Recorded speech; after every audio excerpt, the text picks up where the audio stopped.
Cinq enfants orphelins de djihadistes français, des enfants qui étaient détenus dans un camp en Syrie. 5 enfants sont rentrés discrètement en France la semaine dernière. Que faire des autres enfants qui sont dans ces camps? Olivier Faure est avec nous. Merci de passer la matinée avec nous. Olivier Faure, vous êtes premier secrétaire du Parti Socialiste, je le rappelle, député du Val-de-Marne.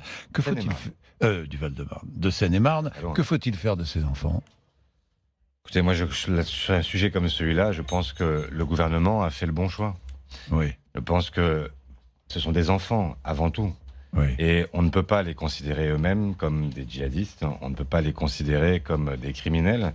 Ils sont d'abord les victimes des choix qu'ont fait leurs parents. Et donc, dans ces situations-là, je crois effectivement... Donc les enfants orphelins, on les rapatrie, sans hésiter une seconde, et les enfants qui sont avec leur mère qui aurait pu participer indirectement à des actes terroristes là-bas, ou à des combats là-bas.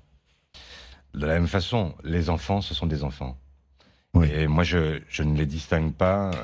Oui. C'est difficile de dire... Oui, mais on les rapatrie avec leur mère, alors? On les rapatrie avec leur mère. Et en réalité, la question qui est posée, c'est de savoir où est-ce que ces gens-là sont les plus dangereux. Est-ce qu'ils sont plus dangereux en liberté? Et donc...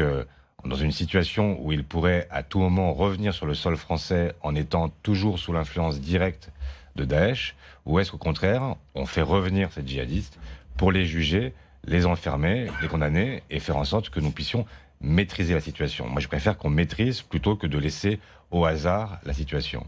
Bien, vous en parlez, nous en parlons. Jean-Yves Le Drian, le ministre des Affaires étrangères, sera avec nous 8h35, 9h. J'aurai évidemment des questions à lui poser sur le sujet.